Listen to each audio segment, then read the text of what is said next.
যখন সর গুহার মধ্যে মুহাম্মদ সাল্লাল্লাহু আলাইহি সাল্লাম আর তার সাথে মাত্র একজন ছিলেন, বলেন নাম কি? রাদিয়াল্লাহু তাআলা। যখন তিনি ভয় পেয়েছিলেন, ভীত সন্ত্রস্ত হয়ে পড়েছিলেন, কে ভয় পাইছিলেন? রাসূল না আবু বকর? আবু বকর রাদিয়াল্লাহু তাআলা ভয় পেয়েছিলেন। সেখানে সান্ত্বনা দিলেন কে? ইয ক্বালা লিসাহিবিহি লা তাহজান ইন্নাল্লাহা মা'ানা। স্মরণ করে সেই সময়ের কথা যখন মুহাম্মদ সাল্লাল্লাহু আলাইহি ওয়াসাল্লাম তার সাথীকে বললেন, ও আমার সাথী, লা তাহজান, ভয় পেও না, ইন্নাল্লাহা মা'ানা, আল্লাহ আমাদের সাথে আছে। সুবহানাল্লাহ। আবু বকর রাদিয়াল্লাহু তাআলা ভয় পাইলেন, সান্ত্বনা দিলেন রাসূল। আর মেরাজে গিয়ে রাসূল ভয় পাইছে, সান্ত্বনা দিয়েছেন বড় পীর আব্দুল কাদের জিলানী। তাহলে তো বোঝা যায় যে হযরতে আব্দুল কাদের জিলানী রাহমাতুল্লাহ আলাইহি আবু বকর রাদিয়াল্লাহু তাআলা আনহুর চাইতেও পাওয়ারফুল। একজন প্রশ্ন করেছিলেন হযরত বড় পীর সাহেবকে, হুজুর আপনি তো আওলাদে রাসূল, অনেক বড় আলেম এবং বড় পীর, আপনার মর্যাদা কি সাহাবীদের সমান? তিনি জবাবে বলেছিলেন, এই ধরনের বেয়াদবিপূর্ণ কথা আর কোনোদিন আমার সামনে উচ্চারণ করবে না।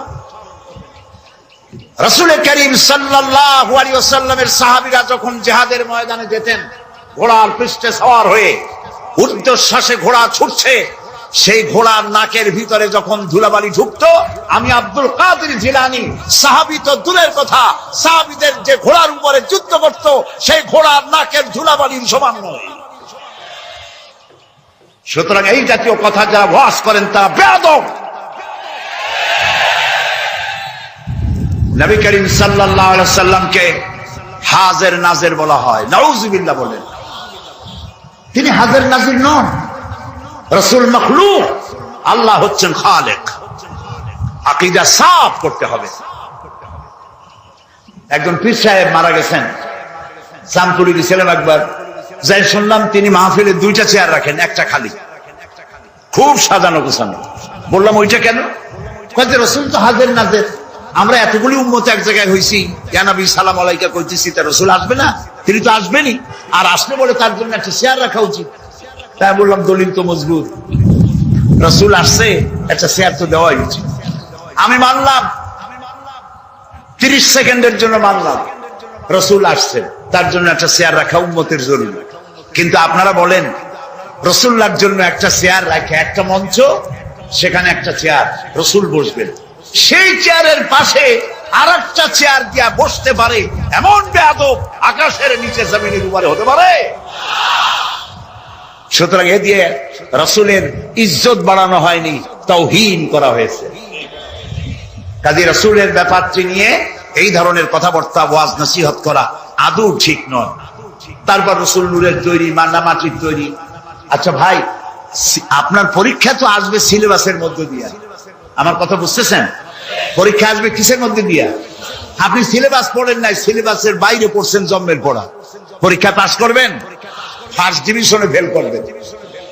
কিয়ামতের দিন আল্লাহ রাব্বুল আলামিন, বিশ্বাস করুন আমার সামনে কোরআন, কিয়ামতের দিন আল্লাহ রাব্বুল আলামিন তার কোন বান্দাকে প্রশ্ন করবেন না, রাসূল নূরের ছিল না মাটির ছিল, এই ব্যাপারে তোমার আকীদা কি?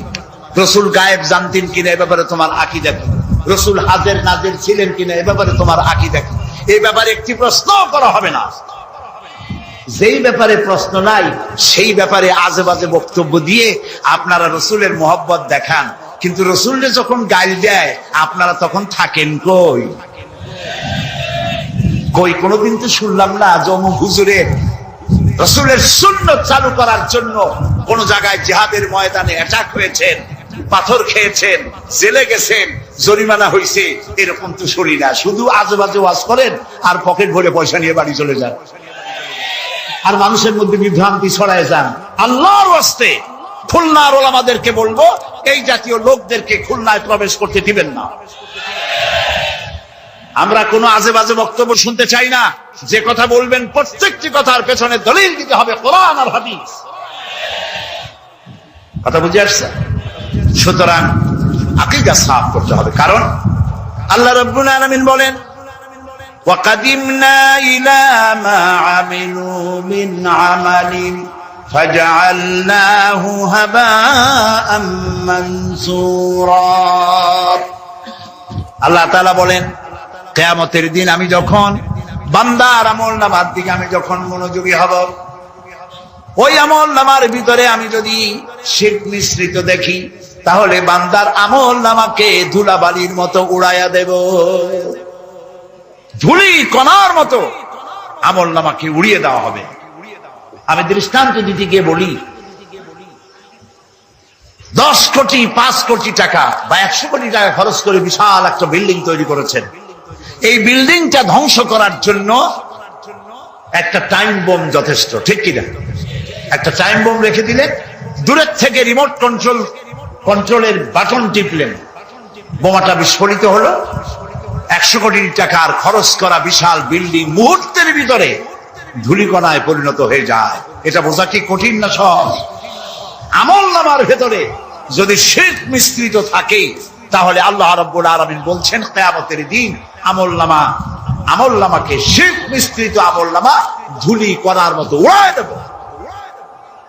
দাম নাই, সমস্ত আমলগুলি নষ্ট হয়ে যাবে। প্রিয় ভাই সব, সেই জন্য ইন্না শিরকা লাযুলমুন আযীম, শিরক হচ্ছে মস্ত বড় জুলম, অত্যাচার। এই জুলম থেকে আল্লাহ তাআলা আমাদেরকে হেফাজত করুন। আমরা যেন শিরক মুক্ত জীবন যাপন করতে পারি, আল্লাহ যেন তৌফিক আমাদের দেন। আমরা বলি আমিন, সবাই বলেন আমিন। শিরক হচ্ছে অংশীদারিত্ব, বলা যায় পার্টনারশিপ। এই পার্টনারশিপ বিজনেস দিয়ে আমি জিনিসটাকে অনেক সময় বুঝাইতে চেষ্টা করি। যেমন আপনি ব্যবসা করবেন, আপনার কাছে 1 কোটি টাকার প্রয়োজন একটা ব্যবসা করার জন্য, একটা রাস্তার কাজ উঠাবার জন্য, একটা ব্রিজ করার জন্য 1 কোটি টাকা দরকার, কিন্তু আছে আপনার কাছে 50 লাখ। এখন আর 50 লাখ টাকা যার কাছে পাওয়া যায়, এরকম একজন পার্টনার আপনার দরকার বলেই আপনি একজন পার্টনার খোঁজেন, ঠিক কিনা? 3 কারণে পার্টনারশিপ বিজনেস হয়। কয় কারণে বলেন? 3 কারণ। 1 নম্বর হলো পুঁজির অভাব, 2 নম্বরে পুঁজি আছে কিন্তু ব্যবসা কেমনে করে ওই জ্ঞান নাই। প্রিয় ভাই সব, পুঁজি হইলেই কি ব্যবসা করা যায়? যদি কেউ চেষ্টা করতে চান, করতে পারেন।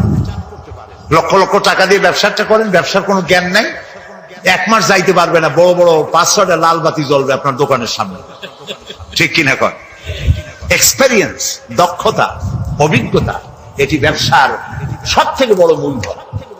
তাহলে আমরা পার্টনারশিপ বিজনেস করি, 1 নম্বরের কারণ হলো কিসের অভাব? পুঁজির অভাব। 2 নম্বরে জ্ঞানের অভাব, একজন জ্ঞানী লোক তালাশ করি যার ব্যবসার অভিজ্ঞতা আছে। 3 নম্বরে পুঁজিও আছে, ব্যবসার জ্ঞানও আছে, কিন্তু বুড়ো হয়ে গেছে, একেবারে হাঁটতে পারে না, খাড়াইতে পারে না, সোজা হইতে পারে না, কিন্তু ব্যবসা করার শখ।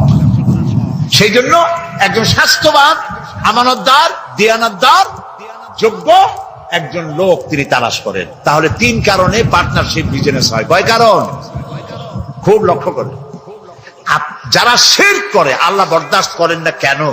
কারণ হচ্ছে এই 3 কারণের কোন অভাব আল্লাহর কাছে আছে। একটা করে দেখি। প্রথমে পুঁজির অভাব। আল্লাহর কি পুঁজির অভাব আছে? আল্লাহ রাব্বুল আলামিন বলেন, লিল্লাহি মা ফিস সামাওয়াতি ওয়া মা ফিল আরদ, আকাশ আর জমিনের একচ্ছত্র মালিকানা আল্লাহ। আকাশ এ জমিন কার? জোরে বলুন। সবকিছুর মালিকানা আল্লাহ তাআলা, তিনি সবটার মালিক। সাগরকে নগর বানান, নগরকে সাগর বানান, আমিরকে ফকির বানান, ফকিরকে আমির বানান, যা খুশি ফাআলুল লিমা ইউরিদ, যা খুশি তাই তিনি করতে পারেন, সবটার মালিক। কাজী তার কাছে কোনো পুঁজির অভাব নাই। এই জন্য পার্টনারশিপ বিজনেস করার আল্লাহর কোনো দরকার নাই। গেল। 2 নম্বরে অভিজ্ঞতার অভাব, এক্সপেরিয়েন্সের অভাব। আল্লাহর অভিজ্ঞতার অভাব, আল্লাহর জ্ঞানের অভাব।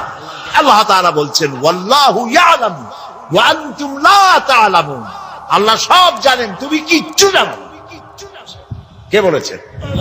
আল্লাহ তাআলা বলেছেন কিচ্ছু জানো না। ওয়ামা উতিতুম মিনাল ইলমি ইল্লা কালিলা, আল্লাহ যদি বলতেন ওয়ামা উতিতুম মিনাল ইলমি ইল্লা কালিল, তাহলে কিছু পাইতাম। এখানে তিনি বলেছেন ইল্লা কালিলা, একেবারে কিছু না, সামান্যতম, সামান্য না, সামান্য আর সামান্যতম দুই কথা কি এক? যে সামান্য, ওই সামান্যটারে সামান্য সামান্য করতে করতে অল্প একটু দিছে, একেবারেই কম। কিন্তু সেই কমটা কত বেশি? সুবহানাল্লাহ কবেন না আগে? সেই কমটা কত বেশি? আকাশে মহাশূন্যে ওজন নামক একটা স্তর আছে। ওজন মানে মাপার ওজন না, এটার বানান হচ্ছে OZONE, ওজন। একটি লেয়ার আছে, ওজন লেয়ার। এটা কে বানাইছে? আল্লাহ বানিয়েছেন। কেন বানিয়েছেন? সূর্যের আলট্রা ভায়োলেট রে, অতি বেগুনি রশ্মি, এটি অত্যন্ত মারাত্মক ক্ষতিকর। এটি যেন পৃথিবীর মাটিতে না আসে। যদি পৃথিবীর মাটিতে আসে তাহলে প্রাণী জগৎ ক্যান্সার আক্রান্ত হয়ে সব মারা যাবে। এই জন্য আল্লাহ তাআলা ওজন স্তর এভাবে রেখে দিয়েছেন, টাইট করে। বিজ্ঞানীরা তারা দেখতে পেল সেই ওজন স্তরে ফাটল ধরেছে। ওমা উতিতুম মিনাল ইলমি ইল্লা কালিলা, সামান্য জ্ঞান এই যে ফাটল ধরছে কোন জায়গায় তা তারা দেখছে। এই ফাটল দিয়ে অতি বেগুনি রশ্মি আসতে পারে পৃথিবীতে। ফাটলো কেন? সেই ফাটার জন্য আল্লাহ দায়ী না, বা তার ফেরেশতারাও দায়ী না। ফাটাবার জন্য দায়ী কারা? কারা? ও, তাও তো আপনারা বুঝেন, কি ওয়াজ করলো? ফাটাবার জন্য আমরা দায়ী। কিভাবে ফাটাইলাম? আমরা ফাটাইছি এইভাবে, আমাদের সমস্ত কল কারখানার ধোঁয়া, আমাদের গাড়ির কালো ধোঁয়া, এরপরে সমস্ত কল কারখানার ওয়েস্টেজ, বর্জ্য, এবং যত বোমা বিস্ফোরণ করে টেস্ট করার জন্য, তাতে পানি নষ্ট করেছে, মরুভূমি নষ্ট করেছে, পরিবেশ নষ্ট করেছে। গাছ কাটিয়া, সমানে গাছ কেটে পরিবেশ ধ্বংস করা হয়েছে, পাহাড় কেটে পরিবেশ ধ্বংস করা হয়েছে। এখন ব্যালেন্স নষ্ট হয়ে গেছে। অ্যান্টার্কটিকা নামক একটা মহাদেশ আছে, এই মহাদেশে কোনো মানুষ নাই, শুধু প্রাণী আছে, পেঙ্গুইন, আর আছে শ্বেত ভল্লুক। শুনতেছেন? এই যে এখানে আছে শুধু বরফ আর বরফ। এই বরফগুলি আল্লাহ তাআলা সেখানে জমা করে রেখেছেন। এখন বরফগুলি গলে যাচ্ছে, বরফ গলে যাচ্ছে ওজন স্তরে ফাটল ধরার কারণে, এবং বরফ গলে যাওয়ার কারণ পানি স্ফীত হয়ে উঠতেছে। ফলে বিজ্ঞানীরা বলছেন কোনো না কোনো দিন বাংলাদেশটা 10 ফিট পানির নিচে তলিয়ে যেতে পারে। আল্লাহ মাফ করুন, বলেন আমিন। এখন ওই ফাটল বন্ধ করার জন্য চেষ্টা চালাচ্ছে। এইটা বন্ধ হবে কেমনে? আপনি যাই ওখানে দর্জি পাঠায় সেলাই করতে পারবেন না। ওইটা বন্ধ করার জন্য পরিবেশকে আল্লাহ যেভাবে বানাইছেন ওইভাবে রাখবার জন্য আপনাকে চেষ্টা করতে হবে। পরিবেশটা আমরা ধ্বংস করেছি ব্যাঙগুলা খাইয়া। এই যে ব্যাঙ সব চালান দিয়ে দিল, এই ব্যাঙ কত বড় উপকারী ছিল। এখন মানুষ বুঝতে পারে ব্যাঙ কম হওয়ার কারণে ফসল ক্ষতি করে যে পতঙ্গগুলি, এই ক্ষতিকর পতঙ্গগুলি খায় ব্যাঙে। সেই ব্যাঙগুলো সব পয়সার জন্য কামাই করার জন্য, পয়সা কামাই করার জন্য সব চালান দিয়ে দিচ্ছেন, ব্যাঙ কমে গেছে, পতঙ্গ বাড়ছে, ফসল কমতেছে। আল্লাহ তাআলার সৃষ্টি, ওয়ামা খালাকনাস সামাওয়াতি ওয়াল আরদা ওয়ামা বাইনাহুমা লাইবিন। আল্লাহ তাআলা বলছেন আকাশ আর জমিনে খেল তামাশার বিষয়বস্তু করে কিছু তৈরি করি নাই, সব মানুষের কল্যাণের জন্য তৈরি করেছি। ওয়ামা উতিতুম মিনাল ইলমি ইল্লা কালিলা, সামান্যতম জ্ঞান দিয়েছি। দেখেন সামান্যতম জ্ঞান। আমেরিকার হিউস্টন ইউনিভার্সিটিতে আমার দাওয়াত ছিল। ওইখানে হচ্ছে নাসার গবেষণাগার। এখানে মহাশূন্যে যে সমস্ত রকেটগুলি গেছে, সেই রকেটগুলি ওখান থেকে ছাড়া হয়েছে। আমি সেই রকেটে চড়েছি, যে রকেট সর্বপ্রথম নীল আর্মস্ট্রং, মাইকেল কলিন্স এরা যে রকেটে চাঁদে গিয়েছিল, সেই রকেটের মধ্যে আমি চড়েছি, দেখেছি। 5 ঘন্টা, অনেক সময় লাগে দেখতে, কিন্তু আমি 5 ঘন্টা ছিল সময় হাতে, এই সময় নিয়ে দেখেছি। ওই যে মহাশূন্যে চলে গেল তারা, এই যাওয়ার জন্য রকেট যখন যায় তখন এই ধরনের জামা কাপড় পরে যেতে পারে না, কারণ মাধ্যাকর্ষণ শক্তি পার হয়ে যাওয়ার পর ওখানে আবার মাধ্যাকর্ষণ আছে। প্রত্যেকটি সৌর জগতের প্রত্যেকটি গ্রহ উপগ্রহের আলাদা আলাদা ল অফ গ্রাভিটেশন আছে। সুবহানাল্লাহ। একটা আরেকটাকে টেনে ধরছে। আল্লাহু আকবার বলেন। সূর্য পৃথিবীকে টেনে ধরেছে, পৃথিবী সূর্যকে টেনে, একটার সাথে আরেকটা এইভাবে টেনে ধরা আছে। আল্লাহ তাআলা এই ব্যবস্থা করে রেখেছেন। সুবহানাল্লাহ। এই ব্যবস্থাপনা যেদিন শেষ হবে সেদিন কিয়ামত হয়ে যাবে। আচ্ছা, এইখানে কাপড় চোপড় তাদের আলাদা, ওখানে অক্সিজেন নাই, সেই জন্য অক্সিজেন পিঠে বেঁধে সিলিন্ডার বেঁধে নাকের সাথে লাগানো থাকে, দেখছেন না আপনারা ছবি। এরপরে তারা যে খানাগুলো খায় সে খাবারের জন্য এই রকমের প্লেট হবে না, সেটা ম্যাগনেটিক প্লেট হবে, খাবারগুলো এর মধ্যে আটকা থাকে। যদি আটকানোর ব্যবস্থা না হয় তাহলে খাবারগুলো ভেতরে গিয়ে ভাত যদি হাতে নেন ভাতগুলো উড়ে যাবে, একটা একটা ধরে ধরে খাওয়া লাগবে। পানিগুলো ছিটকে যায়, সেই জন্য ট্যাপের উপরে ঢাকনা দিয়ে হাত ঢুকবার ব্যবস্থা আছে, তা নাহলে পানিগুলি বৃষ্টির মতো উড়ে যাবে, এই ব্যবস্থা। এইখানে বিজ্ঞানীরা কি করলো, পৃথিবী থেকে 49 কোটি কিলোমিটার দূরে, 49 কোটি কিলোমিটার দূরে হলো মঙ্গল গ্রহ, যেটাকে মার্স বলা হয়। সেইখানে সোজার্নার নামক একটি গাড়ি পাঠিয়ে গেল আমেরিকার নাসা থেকে। এটি 10 কেজি ওজনের একটি রোবটের মতোই, ওর মধ্যে একটি গাড়ি আছে, 6 চাকার একটি গাড়ি। সেই গাড়িটা নিয়ে এটা চলে গেল, রকেট এটা চলে গেল 49 কোটি মাইল অতিক্রম করতে কয়েক মাস সময় লাগলো। এরপরে সেখানে নামলো, নামার পরে পর্দাটা ফেটে গেল, গাড়িটা বেরিয়ে আসলো। ওতে ছিল হাই পাওয়ারের ক্যামেরা দিয়ে ছবি তুলবে এবং ছবিগুলি ওখান থেকে ট্রান্সমিট করবে নাসায়। চিন্তা করেন, 49 কোটি মাইল দূরে, সেইখান থেকে ক্যামেরায় ফটো তুলছে আর ফটো ট্রান্সমিট করতেছে মাটিতে। সেই ফটো তুলতে তুলতে, ফটো আসতে আসতে বিজ্ঞানীরা দেখলেন, কম্পিউটারে তারা দেখতে পেল যে ওই গাড়িটা চলতে চলতে হঠাৎ এক জায়গায়, ছোট্ট গাড়ি তো, একটা পাথরের সাথে আঘাত লেগে কাত হয়ে গেছে, চাকা দুইটা উঁচু হয়ে গেছে। এই যেমন আমাদের দেশে বেবি ট্যাক্সি রাস্তায় মাঝে মধ্যে ছোট মানুষের মতো কাইতে হয়ে পড়ে, ওই রকম কাইতে হয়ে পড়ছে।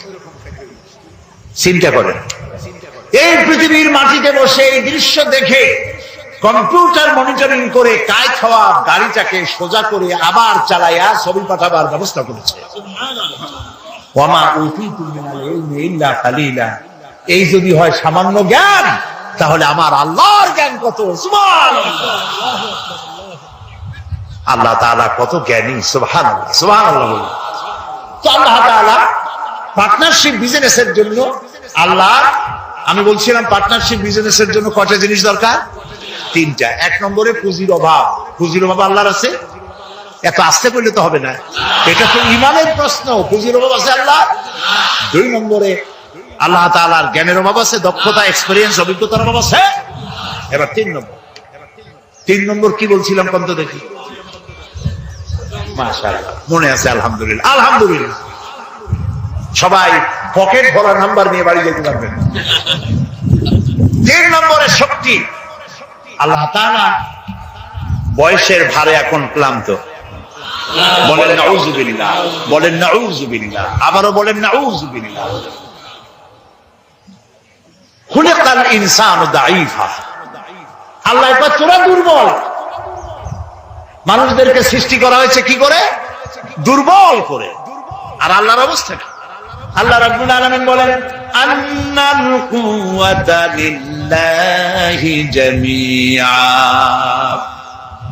আন্নাল কুওয়াতা লিল্লাহি জামিআ। সমস্ত ক্ষমতার উৎস কেবলমাত্র কে? আল্লাহ রাব্বুল আলামিন। আর আমার দেশে কিছু নেতা নেত্রী আছেন এমন, যারা বলেন সকল ক্ষমতার উৎস জনগণ। বলেন নাউযুবিল্লাহ।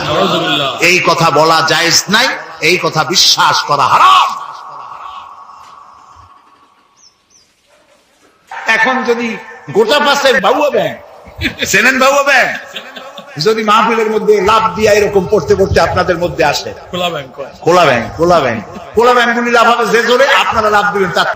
আল্লাহ তো বিশ্বাস করো না? কই আল্লাহ বিশ্বাস করি, তো বুঝি না, ঘুমায় পারে কেমন বুঝি না। ইব্রাহিম আলাইহিস সালাম এরকম বলেছিলেন, রব্বি আরিনি কাইফা তুহিয়াল মাউতা। আল্লাহ তাআলা মরারে জিন্দা বানাও কেমনে? আল্লাহ কয় আলাম তুমিন, বিশ্বাস করো না? কই বিশ্বাস করি। বিশ্বাস না করি পারা যায়? আমি নবী মানুষ, বিশ্বাস করি। তবে কিনা কানে শোনা কথা আর চোখে দেখা একটু তো ব্যতিক্রম হয়। যদি তুমি আমার দেখাও ওলা কিনলে কালবি, তাহলে আমার কলিজাটা ঠান্ডা হয়ে যায়। আল্লাহ কয় যখন তুমি বিশ্বাস করো তখন বুঝাইতে কোনো অসুবিধা নেই। আল্লাহ বুঝাইছে না? কেমনে বুঝাইছে সেটা আলাদা ওয়াজ, সেটা এখানে করবো না। মুসা আলাইহিস সালাম বললেন, আল্লাহ তাআলা তুমি নাকি ঘুমাও না? আল্লাহ কয় সত্যিই তো তাই, ঘুমাই না। তুই বিশ্বাস করো না? কই করি, বুঝছি না। আল্লাহ কয় বিশ্বাস যখন করছো বুঝাই দিই, এক গ্লাস পানি আনো। এক গ্লাস পানি আনা হলো, দাঁড়া থাকো। আল্লাহ মুসারে করলেন পানি নিয়ে দাঁড়াও, আর ঘুমেরে করলেন মুসারে দাও। মুসা আলাইহিস সালাম ঘুমে ধরল, হাত শিথিল হয়ে এক গ্লাস পড়ে ভেঙে গেল। মুসা আলাইহিস সালাম ভয় পেয়ে গেলেন। আল্লাহ রাব্বুল আলামিন বলেন, মুসারে ভয় পাওয়ার কারণ নাই, আমি একটি বোঝার জন্য, দৃষ্টান্তের জন্য এই কাজটি করেছি, ভয় পাওয়ার কারণ নাই। একটা গ্লাস হাতে নিয়ে এক মুহূর্তে রাখতে পারো নাই, ঘুমের আমেজে গ্লাস ভেঙে চুরমার হয়ে গেছে। তোমার রব যদি ঘুমায় যায় তাহলে আকাশ আর জমিনের ট্রাফিক সিস্টেম অচল হয়ে যায়। সব কিছু তোমার আল্লাহ হাতের মুঠায়। আমি আল্লাহ ঘুমাই না, তাছাড়া মাখলুকদের যা হয় খালেকের তা হয় না। খালেক এর থেকে মুবাররা, পবিত্র। মানুষের ঘুমায়, প্রাণী জগৎ ঘুমায়, আমি ঘুমাই না, ঘুমও নাই, তন্দ্র নাই। সব শুনি, সব দেখি। আল্লাহ যদি ঘুমায় দেখেন, ওই মহাসমুদ্রের ভিতরে কেউ যদি তুফানে পড়ে যায়, তুফানে পড়ে গভীর রাতে কান্দে রব্বুল আলামিন, আমারে বাঁচাও, আমারে বাঁচাবার কেউ নাই। আল্লাহ যদি তখন ঘুমায় থাকে, বান্দারে কে বাঁচাও? আল্লাহ তিনি ঘুমান না। তার শোনার মধ্যে কোনো সীমাবদ্ধতা নাই, আমার শোনার মধ্যে সীমাবদ্ধতা আছে।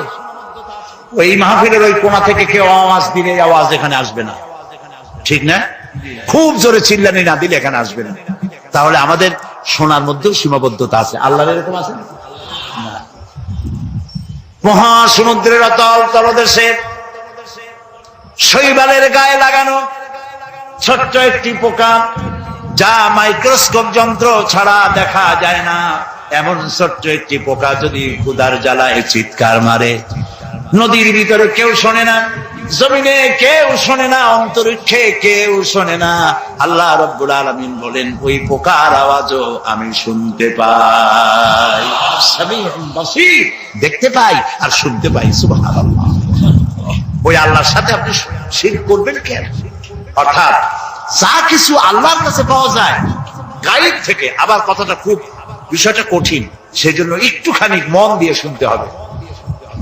যা কিছু, যেসব সাহায্য অদৃশ্য থেকে পাওয়া যায়, ওইগুলি আপনি অন্য কারো কাছে চাইতে পারবেন না। কিন্তু যা কিছু মানুষের কাছে পাওয়া যায় তা চাইতে পারবেন। আপনার ঘরে পেঁয়াজ নাই, মেহমান আসছে, ঘরে চিনি নাই, চা খাওয়া লাগবে, সেই জন্য আপনার বউ অথবা আপনার ছেলে মেয়ে যদি পাশের বাড়িতে পাঠান যে পাশের বাড়ি থেকে এক কাপ চিনি নিয়ে আসো, আবার কিনে আমি তোমার ফেরত দেবো, এরকম করি না আমরা? আমার ঘরেও করে মাঝে মাঝে। বাড়ি বানাবো, আমার টাকায় কুলাচ্ছে না, 2 লাখ টাকা 5 লাখ টাকা ধার করা লাগবে, আপনি চাইতে পারবেন? জায়েজ আছে, নিশ্চয়ই জায়েজ আছে, 1000 বার জায়েজ আছে। জায়েজ নাই কোনটা? ওইটা জায়েজ নাই যেটা মানুষ দিতে পারে না। দিতে পারে কে? আল্লাহ তাআলা। সেইটা মানুষের কাছে চাইতে পারবেন না। সে যেমন বিবাহ হয়েছে 8-10 বছর, বাচ্চা হয় না, এই বাচ্চা আপনি কোন পীর সাহেবের কাছে চাইতে পারবেন না। এটা কোনো মাজারে গিয়ে চাইতে পারবেন না, এটা কোনো জিন্দা পীর অথবা কোনো মৃত্যু পীরের কাছে চাইতে পারবেন না। এবং এই উদ্দেশ্য আপনি কোনো মানতও করতে পারবেন না কোনো পীরের নামে, কোনো মাজারের নামে। কথা কি বুঝে আসতেছে ভাই? কথা বুঝে আসতেছে? আল্লাহ রাব্বুল আলামিন বলেন, আমি কাউকে কন্যা দেই, কাউকে ছেলে দেই, কাউকে কন্যা দেই, কাউকে পুত্র দেই, কাউকে কন্যাও দেই, পুত্রও দেই, কাউকে কিছুই দেই না। সুবহানাল্লাহ। আল্লামা ইবনে কাসির এই আয়াতের ব্যাখ্যায় লিখেছেন, এই যে আল্লাহ তাআলা বললেন কাউকে কন্যা সন্তান দেই, কাউকে পুত্র সন্তান দেই, লক্ষ্য করুন এই আয়াতের ব্যাখ্যায় আল্লামা ইবনে কাসির রাহমাতুল্লাহ আলাইহি লিখেছেন, যেই দম্পতির প্রথম হয় কন্যা সন্তান তারা বরকতপূর্ণ, আল্লাহর রহমত তাদের উপরে। কারণ আল্লাহ পুত্র দিয়ে শুরু করেন না, আল্লাহ শুরুই করেছেন কন্যা দিয়ে। সুবহানাল্লাহ। আল্লাহ তো একথা বলেন নাই যে আমি কাউকে পুত্র দেই, কাউকে কন্যা দেই, আল্লাহ শুরু করছেন কি দিয়া? কন্যা দিয়ে। এই জন্য যার কন্যা হয় আগে সে ভাগ্যবতী। কিন্তু আমাদের কপাল খারাপ, পুরুষগুলা আশা করে ছেলে হবে ছেলে হবে, যেই হলো মেয়ে মুখ কালো হয়ে যায়, শ্বশুর বাড়ি যায়। নওয়াজুবিল্লাহ বলে। প্রিয় ভাই সব, সন্তান চাইতে হবে কার কাছে? মানুষের কি খারাপ আকীদা, বলে কি আল্লাহর ধন খাজারে দিয়া আল্লাহ গেছে খালি হইয়া, কেউ ফেরে না খালি হাতে। কি আমি জানি, কিন্তু আমি টেস্ট করলাম। এই গান গাওয়া জায়েজ নাই, বিশ্বাস করাও কত বড় মারাত্মক কথা। আপনার কি চিন্তা করছেন? আল্লাহর ধন খাজারে দিয়া আল্লাহ গেছে খালি হইয়া, তাহলে আল্লাহর অবস্থা এখন তো খুবই করুণ। কিছু দরকার হলে খাজার কাছে দরখাস্ত করা ছাড়া। জোরে কর নাউজুবিল্লাহ, নাউজুবিল্লাহ, আস্তাগফিরুল্লাহ। কি মারাত্মক! আপনি যাচ্ছেন পীরের কাছে, খাজার কাছে বাচ্চা চাইতে। পীরেরা খাজারা বড় না নবীরা বড়? তাও তো আসতে কইলেন, আসতে বলছেন এই কারণে বইপত্রে প্রায় লাগে 3 পয়গাম্বর, মনে হয় পীর আগে পয়গাম্বর করে। এটি কি ভুল কথা? পৃথিবীর সব পীর, সব আলেম যদি এক জায়গায় হয়, একজন নবীর জুতার সমান হবে না। প্রিয় ভাই সব, সেই নবীর সন্তান নাই, নবী কানছে কার কাছে? আল্লাহ। সূরা আলে ইমরানের মধ্যে পড়েন, হযরত জাকারিয়া আলাইহিস সালাম আল্লাহর কাছে সন্তান চেয়েছেন। বার্ধক্যের একবারে চরম প্রান্তে গিয়ে আল্লাহ তাআলা দোয়া কবুল করলেন। হযরত জিবরাইল নাজিল হয়ে গেলেন আর বললেন, আল্লাহ আপনাকে সুসংবাদ দান করেছেন, আল্লাহ আপনাকে একটি সন্তান দিবেন, পুত্র সন্তান। হওয়ার সাথে সাথে নাম রাখবেন ইয়াহইয়া। সন্তান হবে, পুত্র সন্তান, নাম রেখে দিয়েছেন কে? আল্লাহ। হযরত জাকারিয়া আলাইহিস সালাম চিন্তা করলেন, বলেই ফেললেন যে জিবরাইল, আল্লাহ তো বললেন আমার ছেলে হবে, কিন্তু হবে কেমনে তা তো বুঝি না, আমি তো বুড়া মানুষ, খাইতেও পারি না। বউ বুড়ি, আকিল, বন্ধা, বাজা, তার বাচ্চা হবে কেমন? সে বুড়ি, আমি বুড়া, কেমনে হবে? হযরত জিবরাইল তো কথা কবে না, কে না বললে? আল্লাহ তাআলা জবাব বললেন, একটা আয়াত বলে নেন, একটি শব্দ বলেছেন আল্লাহ তাআলা, কাযালিক, আমি যেভাবে চাই সেইভাবেই হবে। সুবহানাল্লাহ। আল্লাহ চাইলে কি না হয়। এই বুড়া বয়সে আল্লাহ ছেলে দিলেন কে? জাকারিয়া আলাইহিস সালামকে। কে দিয়েছেন? চিল্লায় বলে। আল্লাহ তাআলা তাকে সন্তান দিয়ে দিয়েছেন। আল্লাহ কিছু, আল্লাহ একটা মানুষ বানাবেন, খালি কতটুকু মাটি হইল হইল, মা বাবু লাগবে না, মাও লাগবে না। পারছেন না বানাইতে? কারে বানাইছেন? এরপরে বাপেরও দরকার নাই, খালি একটা মেয়ে লোক হলেই হলো। পারছেন না বানাইতে? কারে বানাইছেন? ঈসা আলাইহিস সালাম। ইন্নাল্লাহা আলা কুল্লি শাইইন কাদির। সমস্ত জিনিসের উপরে ক্ষমতা রাখেন কে? আল্লাহ। আল্লাহ, আল্লাহ। আমার মা বোনেরা যারা এসেছেন, আমার ভাইয়েরা যারা এসেছেন, ওয়াদা করুন মানুষের কাছে, কোন পীর সাহেবের কাছে, কোন হুজুরের কাছে এই মনের বাসনা রাখবেন না যে উনি আপনার আশা পূরণ করতে পারবেন। এই বাসনা রাখবেন না। পারবেন? এই মনটা, মন এরকম তৈরি করতে পারবেন? আল্লাহ যেন তৌফিক দেন, বলেন আমিন। মাজারে টাকা দিচ্ছে লোকেরা, আহারে মানত করে, আল্লাহ ছেলে যদি হয়, খানজান আলী পীর সাহেবের কুমিরের বাচ্চা হয়ে আসবে না, কি খাওয়াবে? মুরগি খাওয়াই আসবে, আহারে। আচ্ছা আপনারা বলেন, কুমিরের মর্যাদা বেশি না মানুষের মর্যাদা বেশি? আরে গরিব মানুষের যদি এই দৃশ্য দেখে কানবে আর বলবে, আল্লাহ মানুষ না হইয়া খানজান আলীর দিকে যদি কুমির হইতাম, তাও মুরগি খাইতে পারতাম। আস্তাগফিরুল্লাহ। আমরা বলি আস্তাগফিরুল্লাহ। আহারে কি কপাল পোড়া মুসলমান। বাইজিদ বোস্তামি রহমতুল্লাহ আলাইহির মাজার দেখলাম চট্টগ্রাম। ইতিহাস বলে না যে ওখানে ওনার মাজার আছে, একবার আসছিলেন যে আছে, কিন্তু মাজার আছে ইতিহাসটা বলে না। ওইখানে বড় একটা পুকুর, ওর মধ্যে আছে কচ্ছপ, বড় বড় কচ্ছপ, শ্যাতনা পড়ে গেছে গা। আহারে মুসলমান, মাথা একটু আমার চোখ দিয়ে দেখা, মুসলমান গাছটায় বসে কি বলে ছাগলের কলজিয়া, গরুর কলজিয়া কেটে কেটে নিয়ে গেছে, কচ্ছপরে খাওয়া, আর কচ্ছপের কদমবুসি করে, কচ্ছপের পায়ে হাত দিয়ে চুমা খায়। আহারে আশরাফুল মখলুকাত আল্লাহ বানাইলো, ওয়ালাকাদ কাররামনা বানি আদম। আদম সন্তানকে সম্মান দিলাম, সেই সম্মানিত আদম সন্তান তারা গেল কসমের কদমবুসি করতে। নাউজুবিল্লাহি মিন যালিক। দেখলাম গাছ, অনেকগুলি গাছ আছে, এই গাছে দূরের থেকে দেখলাম এত ফল।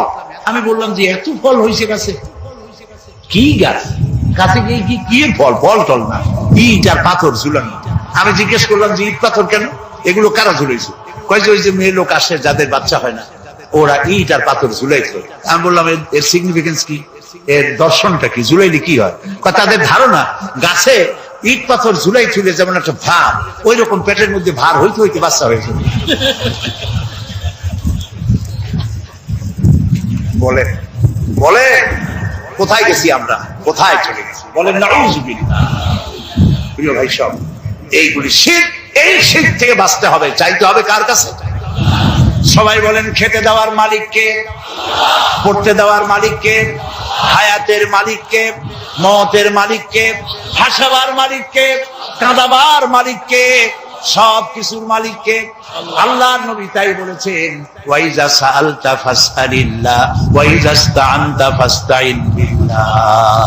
কিছু চাইতে হইলে আল্লাহর কাছে, কিছু বলতে হলে আল্লাহরে বলো, কিছু চাইতে হলে আল্লাহর কাছে চাও। ইয়াকা নাবুদু ওয়া ইয়াকা নাস্তাঈন, সূরা ফাতিহার মধ্যে সারা জীবন পড়লাম, আয় আল্লাহ তোমারই গোলামি করি, তোমার কাছে সাহায্য চাই। একবার কাবা শরীফে মসজিদুল হারাম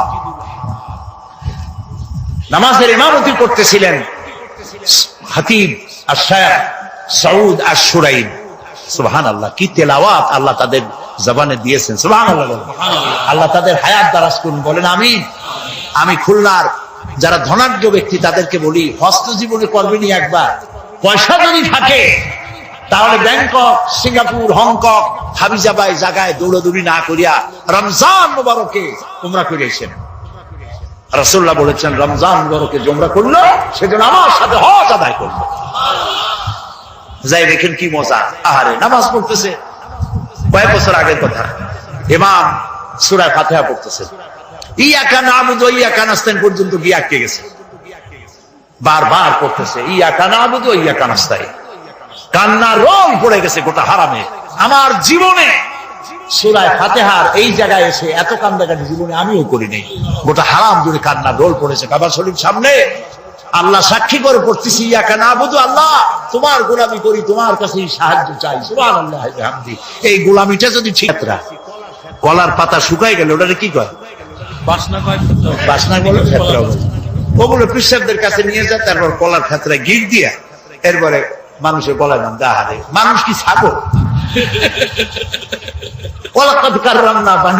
আল্লাহ বানাইলেন সম্মানিত, পরে ক্ষেত্রার খোল বাঁধিয়ে দেয় গলায়। কিছু কিছু বাচ্চা দেখা যায়, ছোট ছোট বাচ্চা, এতগুলা তাবিজ, হাঁটতেও পারে না। আমি চিন্তা করছি বাচ্চা যদি কথা কইতে পারতো, বাচ্চা কইতেছে আল্লাহ কি অপরাধ করছি, মায়ের পেটে তো ভালো হয়েছিল, এই দুনিয়া আসার পরে এতগুলো তাবিজ দিচ্ছে আমার গলা। এরপরে আজমিরের সুতা, লাল সুতা, কালো সুতা, পিসাবদের কাছে সুতা নিয়ে যায়, ওনারা সুতায় ফুদায় গিরে দেয়, ফুদায় গিরে দেয়। আহারে, একদম জায়েজ নাই, এগুলো ব্যবসা। প্রিয় ভাই সব, রাসূলুল্লাহ এই কাজ করেন নাই, একজন সাহাবীও তাবিজ লেখেন নাই। ঝাড়ফুঁক জায়েজ আছে, এর অনেক হাদিস আছে, ঝাড়ফুঁক জায়েজ আছে, রাসূলুল্লাহ নিজে করেছেন, ঝাড়ফুঁক করেছেন। আর ঝাড়ফুঁকের জন্য দুটি আলাদা সূরা আল্লাহ তাআলা নাযিল করে দিয়েছেন, মাওয়াজাতাইন, সূরা ফালাক, সূরা নাস। হাদিস শুনুন, রাসূলুল্লাহ বলেছেন সূরা ফালাক, সূরা নাস সকালে 3 বার আর রাতে 3 বার পড়ে হাত দুটো এরকম করে ফু দিয়া, সেই দুটি হাত গোটা শরীরে তেল ডলে যেরকম, ওইরকম করে গোটা শরীরে যে করবে, শয়তানের, দুষ্ট জিন এবং দুষ্ট মানুষের সকল প্রকারের অনিষ্টতা থেকে আল্লাহ তাকে হেফাজত করবেন বলেছেন রাসূল করিম সাল্লাল্লাহু আলাইহি ওয়াসাল্লাম।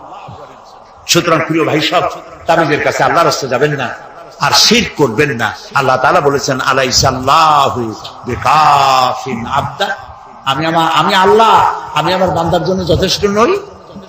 আপনারা কোন অবশ্যই যথেষ্ট, আপনারা বলেন অবশ্যই যথেষ্ট। সুতরাং এই কাজগুলির মধ্যে যাওয়া যাবে না, চাইতে হবে কার কাছে? আল্লাহর কাছে। নবী করিম সাল্লাল্লাহু আলাইহি ওয়াসাল্লাম হযরতে মুআজ রাদিয়াল্লাহু তাআলা আনহু রাসূলের পেছনে গাধার পিঠে বসা ছিলেন। নবী করিম সাল্লাল্লাহু আলাইহি ওয়াসাল্লাম বললেন, ইয়া মুআজ। তিনি বললেন, লাব্বাইক ওয়া সাদাইক। রাসূলুল্লাহ আবার বললেন, ইয়া মুআজ, তিনবার। কয়বার? তিনবার। হযরত মুআজ বললেন, লাব্বাইক ওয়া সাদাইক। হে রাসূল, গোলাম হাজির। রাসূলুল্লাহ জিজ্ঞেস করলেন, মুআজ তুমি কি জানো বান্দার উপর আল্লাহর হক কি আর আল্লাহর উপর বান্দার হক কি? তিনি বললেন, আল্লাহু আ'লামু ওয়া রাসূল। সাহাবীদের জবাব এরকমই ছিল, আল্লাহ এবং তার রাসূল ভালো জানেন। আরেকটা হাদিস মনে পড়ে গেল মাঝখানে, এইটা বলার আগে ওইটা বলে দিই। রাসূলুল্লাহর কাছে একজন এসে বলল, শোনেন, রাসূলের কাছে একজন সাহাবী এসে বললেন, হে রাসূল, ওইটাই হয় যেটা আল্লাহ করেন এবং আপনি ইচ্ছা করেন, সেটাই তো হয়। আল্লাহ যেটা ইচ্ছা করেন আর আপনি যেটা ইচ্ছা করেন সেটাই তো হয়। রাসূলুল্লাহ সঙ্গে সঙ্গে ধমক দিলেন, কখনো এই কথা আর বলবে না। সেইটাই হয় যেটা আল্লাহ তাআলা ইচ্ছা করেন, এখানে আমাকে শরীক করো না। আমার ইচ্ছায় কিচ্ছু হয় না, সবাই কার ইচ্ছায় আল্লাহ তাআলা। সাথে সাথে রাসূলুল্লাহ তাকে সতর্ক করে দিলেন। রাসূলুল্লাহ যদি এভাবে সতর্ক করেন, আমাদেরকে সতর্ক হওয়া উচিত। রাসূলুল্লাহ তিনবার ডাকলেন।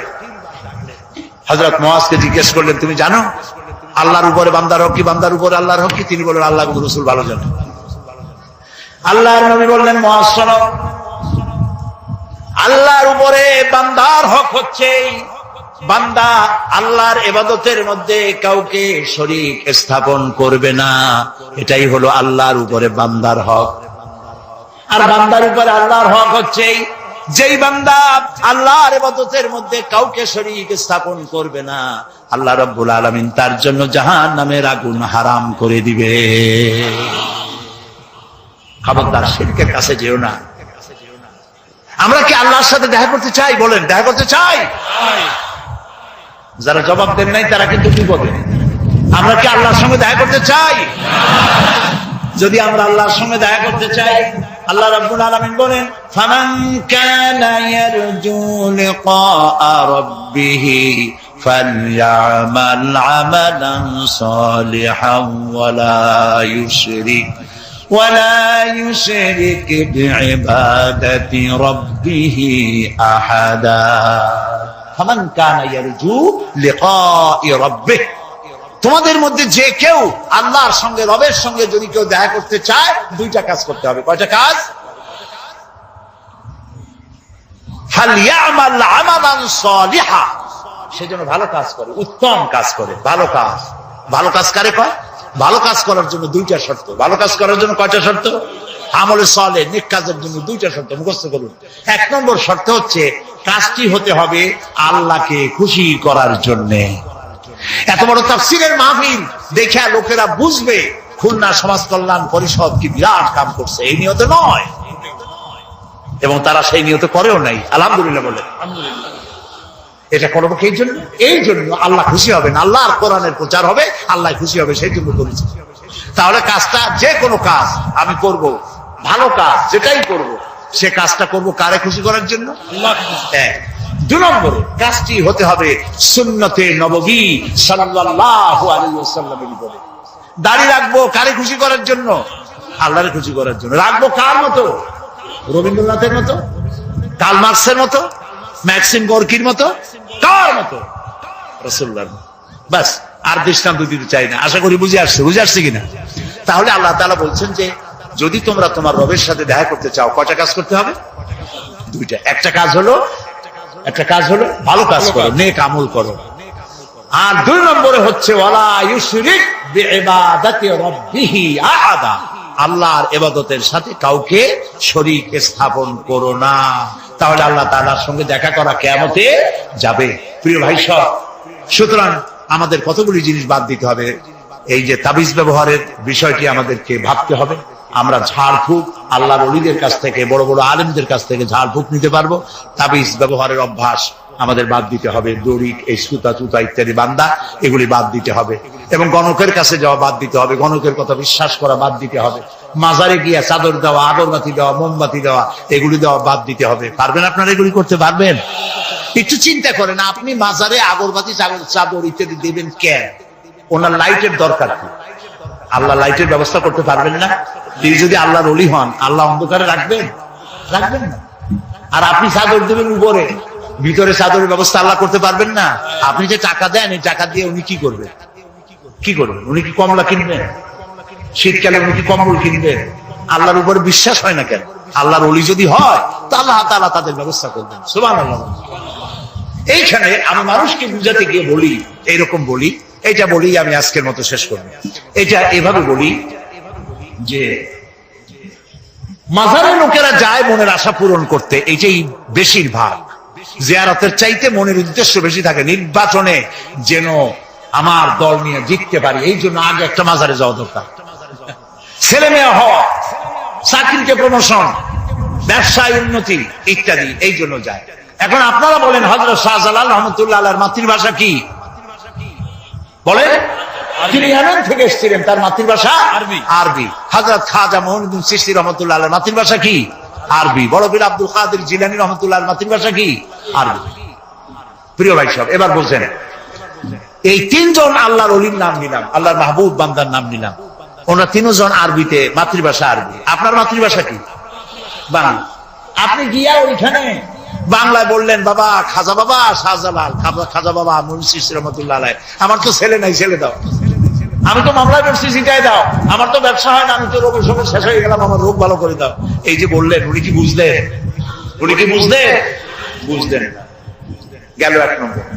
দুই নম্বরে আপনি যখন বলতেছিলেন আমি আল্লাহ আমার নিজ হাতে গ্রহণ করি নাই, সব জীবের রিস্কের চাবি আমার হাতে। কার হাতে?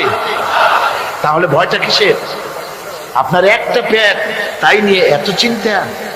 অথচ এই পৃথিবীতে আল্লাহ পাক বলেন অসংখ্য প্রাণী আছে যাদের কোনো সঞ্চয় নাই। শকুন, শকুনের মরা গরু অনেকগুলি ব্যাংকে জমা আছে নাকি? কবে কোথায় একটা মরা গরু পাইছে, আর খোঁজ নাই, খবর নাই। ওগুলো কি না খাইয়া মরতে দেখছেন রাস্তায় পথে ঘাটে? সুবহানাল্লাহ। অসংখ্য প্রাণী এভাবে দুনিয়া আছে, আল্লাহ রাব্বুল আলামিন বলেন যাদের কোনো সঞ্চয় নাই, যারা কোনো সঞ্চয় করে না। এ ধরনের সাপগুলি, শিয়ালগুলি, বাঘগুলি, পাখিগুলি, জলচর প্রাণী, স্থলচর প্রাণী, আর অন্তরিক্ষে মহাশূন্যে উড়ে বেড়ায় যে সব প্রাণী, এ ধরনের শত সহস্র কোটি কোটি প্রাণী, তারা সকাল বেলায় খালি পেট নিয়ে বেরিয়ে যায়। খালি পেট নিয়ে সকাল বেলায় বেরিয়ে গেল, আবার সন্ধ্যায় যখন বাসায় ফেরে সমস্ত প্রাণীগুলির পেট আল্লাহ রাব্বুল আলামিন ভরে দেন। সুবহানাল্লাহ। একটা প্রাণীও খালি পেটে বাড়ি ফেরে না। সুবহানাল্লাহ, সুবহানাল্লাহ। অথচ তাদের কিন্তু জন্ম নিয়ন্ত্রণের ব্যবস্থাও নাই। জঙ্গলে যত প্রাণী আছে তারা কি কোনদিন মিছিল করে এসে বলেছে বাংলাদেশ সরকার আমাদের জঙ্গলের মধ্যে কোনো খোঁজ খবর তো আপনারা রাখেন না, এখানে বাচ্চা কাচ্চা বেশি হইতেছে আর খাওয়াইতে পারি না, এবার কিছু পরিবার পরিকল্পনার ওষুধপত্র পাঠান? কোনদিন বলেছে? বলে নাই, বলবেও না। কে খাওয়ায়? আল্লাহ পাক খাওয়ায়, আল্লাহ পাক খাওয়ায়। সুতরাং আল্লাহ রাব্বুল আলামিন রিজকের মালিক, একথা বিশ্বাস করতে হবে। সেই বিশ্বাসের অর্থ এই নয় যে আপনি চুপ করে বসে থাকবেন আর ফেরেশতারা রান্না করে আপনারে রূপচাঁদা মাছ খাওয়াই দিয়ে যাবে, এরকম না। বিশ্বাস করতে হবে, কাজ করতে হবে, এর ফলে আল্লাহ রাব্বুল আলামিন রিজকের ব্যবস্থা করবে। ঈমান আনার পর প্রথম যে কোয়ালিটিটা হবে, সেই কোয়ালিটি হচ্ছে পার্সোনালিটি, আত্মসম্ভ্রম, আত্মমর্যাদা। দুনিয়ায় কারো সামনে মাথা সে নত করবে না, মাথা নত করবে কেবলমাত্র আল্লাহর কাছে। সে বিশ্বাস করবে খাইরিহি ওয়া শাররিহি মিনাল্লাহি তাআলা, ভালো মন্দ সব কার কাছ থেকে হয়? আল্লাহর কাছ থেকে হয়। সে কিছুতেই বিশ্বাস করবে না যে কোনো মাজারের কাছে গেলে, কবরের কাছে গেলে আমার তকদির পাল্টে যাবে, কোন মোমেন তা বিশ্বাস করবে না। কথা বুঝতে পেরেছেন? ভালো করার মন্দ করার সবটা মালিক আল্লাহ সুবহানাহু ওয়া তাআলা। এরপরে দুই নম্বরের যে কোয়ালিটি সৃষ্টি হবে মুমিনের মধ্যে ঈমান আনার পর, সে গুণটা হচ্ছে সে বিনয়ী হবে। বিনয়, বিনম্রতা আর এক বৈশিষ্ট্য। বিনয় এবং বিনম্রতার বৈশিষ্ট্য হবে। তার কারণ হচ্ছে ঈমান আনার পরে সে জানতে পেরেছে আল্লাহ রাব্বুল আলামিনের কর্তৃত্ব থেকে বেরিয়ে আসার ক্ষমতা কারো নাই। অহংকার করে যাব কোথায়, আস্ফালন করে যাব কোথায়? আল্লাহর রাজত্বের বাইরে, আল্লাহর ক্ষমতার বাইরে যাওয়ার ক্ষমতা তো কারোই নাই। সুতরাং অহংকার তার মধ্যে জায়গা পাবে না। আল্লাহ পাক দুনিয়ার সমস্ত মানুষের জিনকে পরিষ্কার করে বলেছেন, ইয়া মাশারাল জিন্নি ওয়াল ইনস ইন ইসতাতা'তুম আন তানফুযু মিন আকতারিস সামাওয়াতি ওয়াল আরদ فانفذوا لا تنفذون إلا بسلطان। হে পৃথিবীর মানুষেরা আর জেনেরা, যদি সম্ভব হয় আমার আকাশের নিচের থেকে জমিনের উপর থেকে বেরিয়ে যা।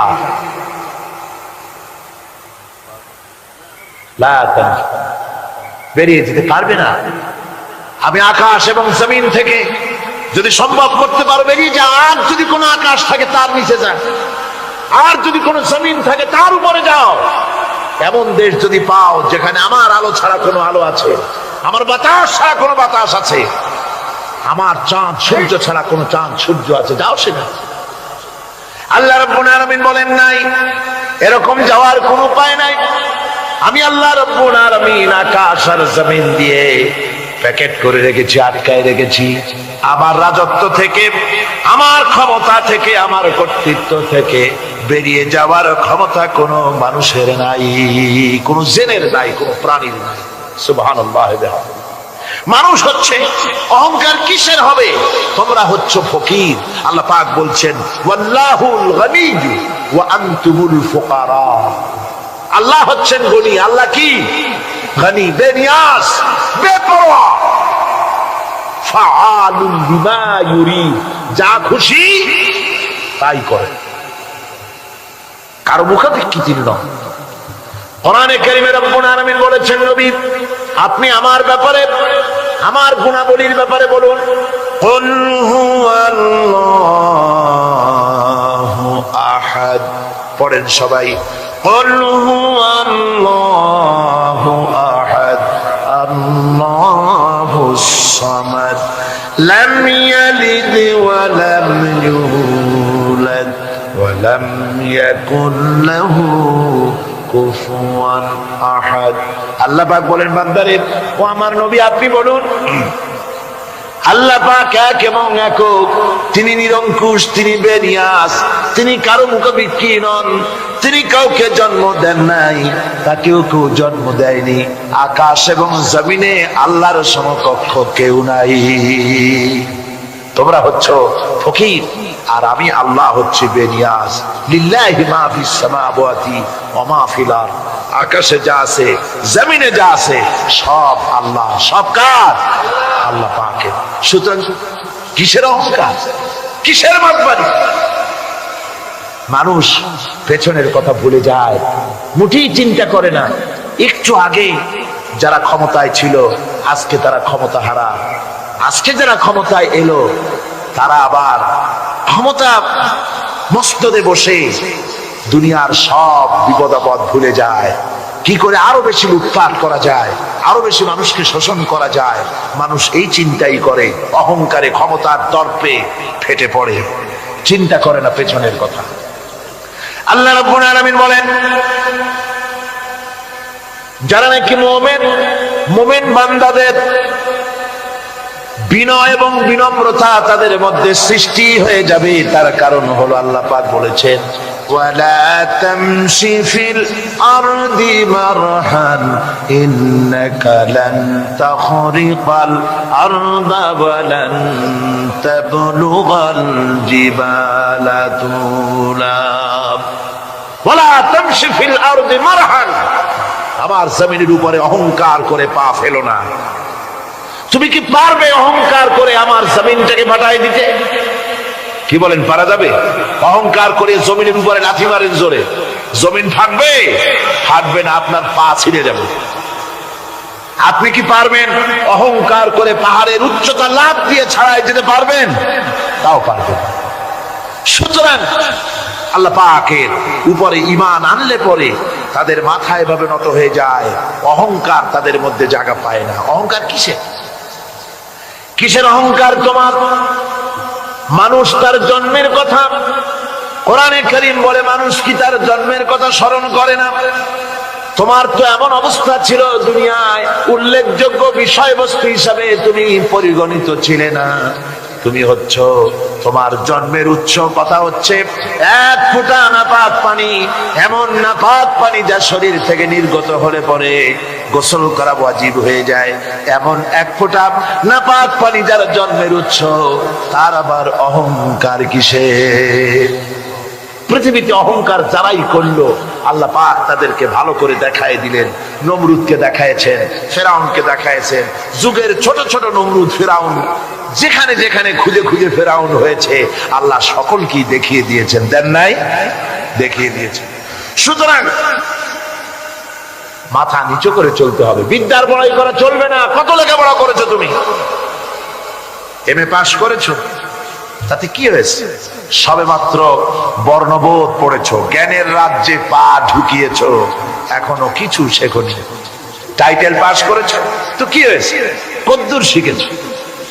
নিউটনের মতো মানুষ মৃত্যুর সময় বললেন, জ্ঞান সমুদ্রের বেলাভূমিতে দাঁড়িয়ে সামান্য বালু কণা নিয়ে নাড়াচাড়া করলাম, অথই সমুদ্রের কিছুই দেখতে পারলাম না। শেখ সাবির রহমতুল্লাহ আলাইহি ইন্তেকালের সময় বলেছেন, মালুম শোধ কি হিচ মালুম না শোধ, সারা জীবন সাধনা করে বুঝিলাম ইহা যে কিছুই বুঝিলাম না। এগুলি হচ্ছে জ্ঞানীদের কথা। আর কোন রকম ইউনিভার্সিটির বারান্দা দিয়ে 3-4 দিন হাঁটছে, কয় যে সব বুঝি। কি বুঝছো? There is no God. স্রষ্টা বলতে কেউ নেই। পাগল কি আর গাছে ধরে মিয়া? সুতরাং বিদ্যার বড়াই চলবে না, স্বাস্থ্যের বড়াই চলবে না, অর্থের বড়াই চলবে না। অর্থের বড়াই করবে, কত অর্থ তোমার হয়েছে? আল্লাহ যদি ইচ্ছে করেন ব্রেনের মধ্যে, মগজের মধ্যে এমন টিউমার করে দিবেন, মগজের মধ্যে এমন ক্যান্সার করে দেবেন, হার্টের ভিতরে এমন ক্যান্সার লাগায় দিবেন, 14 গোষ্ঠী বিক্রি করলে ঔষধের পয়সা হবে না। পারবে কিনা আল্লাহ করে? জোরে বলবেন পারবেন কিনা? এমন বহুত অসুখ আছে ডাক্তাররা বোঝেই না ঔষধ দেবে কি, কি রোগ ডাক্তাররাই বোঝেন। এগুলি ইংল্যান্ড সাইকেলের টায়ার বাস্ট হলে শীতই পড়ে ভয় ছোটে, ট্রাকের টায়ার বাস্ট হলে তো হুশই থাকে না, আর কোথাও বোমা পড়লে এমনি তার রুহু উড়ে যায়। এই হলো দুর্বল ইমানের লক্ষণ, মুনাফিক। আর মুমিন ব্যক্তি এগুলি ভয় পায় না। তার কারণ হচ্ছে কোরআনে কারীম বলেছে, কুল ইন্নাল মাউতাল্লাযী তাফিরুনা মিনহু ফাইন্নাহু মুলাকীকুম। বলো, মৃত্যুর থেকে পালাবার কোনো উপায় নাই। যেখানেই যাও না কেন মৃত্যু তোমাকে ধরবেই, তোমাকে যেখানেই যাও তুমি মৃত্যু তোমাকে খুঁজে বের করবেই। মরণ থেকে পালাও তুমি, মরণ তোমায় লইবি ঘিরি, যদিও সুদূর আকাশ পানে লুকাও সেথায় লাগিয়ে সিঁড়ি। এ মহারোগের চিকিৎসক নাই, নাই সে ঔষধ জগতে, খুঁজিয়া কাতর হইলে কি হবে, পারিবে না তারে ফিরাতে। যেখানেই যাও পালাবার উপায় নাই, মৃত্যু তোমাকে ধরবেই। হে মৃত্যুর কাছ থেকে পালাবার পথ যখন নাই, তখন ক্ষণস্থায়ী জীবনের মায়া করে হকের রাস্তা থেকে বিরত থাকার কোনো অর্থ হয় না। বরং এই রাস্তায় যদি জীবন দেওয়া যায়, সে জীবন, সে মৃত্যু নয়, সেটার নাম জীবন। সেটার নাম কি? জীবন। আরে জীবন তো আল্লাহ কিনে নিয়েছেন। আমাদের জীবন কে কিনে নিয়েছেন? আল্লাহ রাব্বুল আলামিন বলেছেন, ইন্নাল্লাহা আশতারা মিনাল মুমিনিনা আনফুসাহুম ওয়া আমওয়ালাহুম বিআন্না লাহুমুল জান্নাহ। আল্লাহ পাক বলেন, আমি আমার মুমিনের জান এবং মালকে খরিদ করে নিয়েছি বিনিময় আমার মোমেনকে আমার জান্নাত দান করে দিয়েছি। মোমেনের মালটাও আমার, জানটাও আমার। তো আসলে জান আর মাল কার? আল্লাহ পাকের। তো আল্লাহ কিনে ইচ্ছেটা কিনেছেন, আমাদের ইচ্ছেটা। আমরা আমাদের ইচ্ছে মতো আমাদের মাল খরচ করতে পারবো না, আমাদের ইচ্ছে মতো জান খরচ করতে পারবো না। মাল আর জান সবটাই খরচ হবে আল্লাহর জন্য। কার জন্য? আল্লাহর জন্য করতে হবে। আপনাকে আল্লাহ টাকা দিয়েছেন, কড়ি দিয়েছেন, এই ধন সম্পদ যে কোনো দলের লোক এসে চান্দা চাইলেই আপনি দিতে পারবেন না, যেহেতু কিয়ামতের দিন আল্লাহর দরবারে জবাবদিহি করতে হবে। পয়সা আল্লাহ দিয়েছিলেন, ওই পয়সা দিয়া ধর্মনিরপেক্ষবাদীদেরকে টাকা দিয়া সহযোগিতা করেছেন, সমাজতন্ত্রীদেরকে টাকা দিয়ে সহযোগিতা করেছেন, পুঁজিবাদীদেরকে টাকা দিয়ে সহযোগিতা করেছেন, আল্লাহর দ্বীনের সঙ্গে নাফরমানি যারা করে পয়সা দিয়ে সহযোগিতা করেছেন। কিয়ামতের দিন আল্লাহর দরবারে আসামির কাতারে দাঁড়াতে হবে। পরিষ্কার আল্লাহর কথা, আমি তোমার মাল কিনে নিয়েছি, তোমার মাল আমার রাস্তায় খরচ করতে হবে। খরচ করলে কোথায় করতে হবে? আল্লাহর রাস্তায়। আপনার নিজের ইচ্ছে মতো আপনি করতে পারবেন না। দেখুন, হিন্দুদেরকে, অমুসলিমদেরকে আপনি সাহায্য করবেন। যদি কোনো অমুসলিম তার মেয়েকে বিবাহ দিতে পারে না টাকার অভাবে, আপনি সাহায্য করবেন, জায়েজ আছে, সওয়াব হবে। একটা অমুসলিম তার সন্তানকে পড়াশোনার খরচ চালাতে পারছে না, আপনি সাহায্য করুন, জায়েজ আছে। অসুখ হয়েছে, রোগের চিকিৎসা করাতে পারে না অমুসলিম, সাহায্য করুন, জায়েজ আছে। কিন্তু অমুসলিম পূজা করবে, পয়সা দিয়ে মণ্ডপ বানাতে পারে না, বলির পাঠা কিনতে পারছে না পয়সার অভাবে, সেখানে মুসলমানের সাহায্য করা জায়েজ আছে? একটা ফুটা পয়সাও সেখানে সাহায্য করা মুসলমানদের জন্য হারাম। এরকম সাহায্য করা কি যখন হারাম? তার কারণ আপনি পয়সা দিয়ে আল্লাহর সাথে শিরক করার সুযোগ করে দিচ্ছেন। এই কথাটা যেমন ভাবে বুঝলেন, অনুরূপ ভাবে যারা আল্লাহর দ্বীন কায়েম করতে চায় না, আল্লাহর দ্বীনের বিরোধিতা করে, মানুষের তৈরি করা মতবাদ প্রতিষ্ঠার সংগ্রাম করে, তাদেরকে আপনি আপনার টাকা পয়সা দিয়ে সাহায্য করলে আল্লাহর কাছে অবশ্যই আপনাকে জবাবদিহি করতে হবে, যেহেতু আপনার জান, আপনার মাল সবটাই কার। আল্লাহ রাব্বুল আলামিনের জন্য শিখিয়ে দিয়েছেন, বলো কুল ইন্না সালাতি ওয়া নুসুকি ওয়া মাহইয়ায়া ওয়া মামাতি লিল্লাহি রাব্বিল আলামিন। পড়েন সবাই আমার সাথে, ইন্না সালাতি ওয়া নুসুকি ওয়া মাহইয়ায়া ওয়া মামাতি লিল্লাহি রাব্বিল আলামিন। নিশ্চয়ই আমার নামাজ, আল্লাহ বলেন, শিখাই দিচ্ছেন, বলো আমার নামাজ, আমার কোরবানি, আমার হায়াত, আমার মত সবকিছু ওই আল্লাহ রাব্বুল আলামিনের জন্য, যিনি তামাম জাহানের সৃষ্টি জগতের লালন কর্তা, পালন কর্তা, তার জন্যই নিবেদিত। সুতরাং আপনার ইচ্ছে মতো জান মাল খরচ করতে পারবেন না, খরচ করতে হবে আল্লাহর পথে। বুকের মধ্যে যে জানটা আছে, জান আপনার, কিন্তু আপনি কি আত্মহত্যা করতে পারবেন? আত্মহত্যা করলে কি হয়? কবিরা গুনাহ। কি হবে? কবিরা গুনাহ। কিয়ামতের শাস্তি কি? জাহান্নাম। কোথায় যেতে হবে? জাহান্নাম। যদিও জানটা আপনার মধ্যে আপনার, কিন্তু এটা আল্লাহ আপনার কাছে আমানত রেখেছেন। এই জান আপনি যেখানে সেখানে খরচ করতে পারবেন না। আপনার এই জানটা নিয়ে মানুষের তৈরি করা মতবাদের আন্দোলনে সংগ্রাম করে জানকে ক্ষতিগ্রস্ত করতে পারবেন না। ওই রাস্তায় মরবেন তো জাহান্নামে যেতে হবে, এই রাস্তায় আপনার জীবন দিতে বলা হয়নি। আপনার জান আর মাল সবটা খরচ করতে হবে আল্লাহ রাব্বুল আলামিনের জন্য, যেহেতু আমাদের জান মালের বিনিময়ে আল্লাহ রাব্বুল আলামিন আমাদেরকে জান্নাতের ওয়াদা করেছেন। মুমিন ব্যক্তির এই কোয়ালিটি হবে।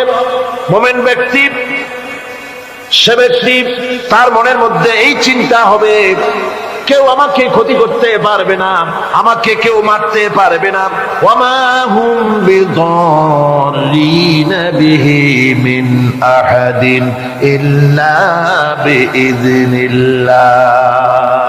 আল্লাহর বিনা হুকুমে আমার এক গাছা পশম কেউ বাঁকা করতে পারবে না। এটাই মুমিনের ঈমান হওয়া উচিত। শুধু তাই নয়, মুমিনের কলিজার ভিতরে এ ধরনের সাহস থাকবে, বিশ্বাস থাকবে। ওয়ামা কানা লিনাফসিন আন তামুতা ইল্লা বিইذনিল্লাহি কিতাবাম মুআজ্জালা। কোন প্রাণী তার নির্ধারিত সময়ের আগে কেউ তাকে মারতে পারবে না। আল্লাহ পাক যে সময় নির্ধারণ করেছেন ওই নির্ধারিত সময়ের আগে কারো মৌত হবে না। নির্ধারিত সময়ের আগে কারো মৌত হবে না।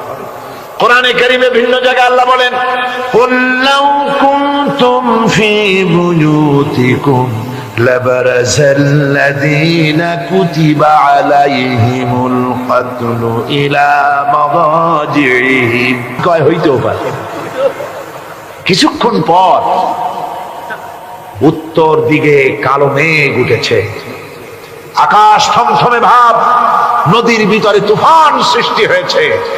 মাঝি বলছে, স্যার সাঁতার জানেন? কয় যে না মাঝি, সাঁতার তো জানি না। মাঝি কয়, স্যার ভূগোল, দর্শন, ইতিহাস 3 সাবজেক্টে আমার জীবন 12 আনা মিছা। এখন তো দেখি এক সাবজেক্টে 16 আনাই মিছা আপনার। আমার তো 4 আনা আছে, 12 আনা ফেল, 4 আনা তো আছে। ওই 4 আনা দিয়ে আমি সাতরায় কেনারায় উঠে যাব, আর ইতিহাস দর্শন পাতিয়াস খাইয়ে ডুবে মরো মিয়া। এবার দার্শনিক বলছে, আরে মাঝি, মানুষকে এরকম নৌকো ডুবে মরে নাকি? কয় মরে না। আমার বাপ এই নৌকার মাঝি ছিল, তারপরে এই নৌকা বাইতে বাইতে আমার বাপ এই নৌকার মধ্যে মরছে ডুবে। আচ্ছা, তোমার দাদা? আমার দাদাও মাঝি ছিল, এই নৌকা বাইতে গিয়ে সেও মরছে। তোমার নানা? আমার নানাও এরকম নৌকা বাই এরকম মাঝি হয়ে মরছে। দার্শনিক কয়, তুমি তো দারুণ বেহায়া, যে নৌকায় তোমার বাপ মরলো, দাদা মরলো, সেই ব্যবসা তুমি ছাড়তে পারো না, তুমি তো দারুণ বেহায়া। মাঝির বুদ্ধি কম না। মাঝি কয় যে, স্যার আপনার বাপ জিন্দা আছেন? কয় না, মারা গেছেন। কোথায় মরছে? ঘরের মধ্যে খাটের উপরে চিত হইয়া আরামসে মারা গেছেন। আপনার দাদা? বলে তিনিও ঘরের মধ্যে বাস, ওইখানে ঘরের মধ্যেই মারা গেছেন খাটের উপরে। আপনার নানা? উনিও ঘরের মধ্যে চিত হইয়া আরামসে মারা গেছেন। মাঝি কয় যে, আপনিও তো বেশরম কম না, যে ঘরের মধ্যে আপনার দাদা মরলো, নানা মরলো, গোষ্ঠী মরলো, সেই ঘরটা তো এখন আপনি সারতে পারেন নাই। এর দ্বারা মাঝি বুঝাইতে চাইল এই কথা, দার্শনিক সাহেব, মৃত্যুর জন্য সময় হলো আসল কথা। সময় যখন এসে যাবে, সে যে জায়গায় হোক, মৃত্যু তাকে ছাড়বে না। মৃত্যু যখন আসবে, জায়গায় পৌঁছতে হবে। আর সময় যখন আসবে, এক মুহূর্ত আগে পিছু করা হবে না। মৌত আসার সাথে সাথে আজরাইল তার সামনে এসে যাবে, এক মুহূর্ত বাঁচতে পারবে না।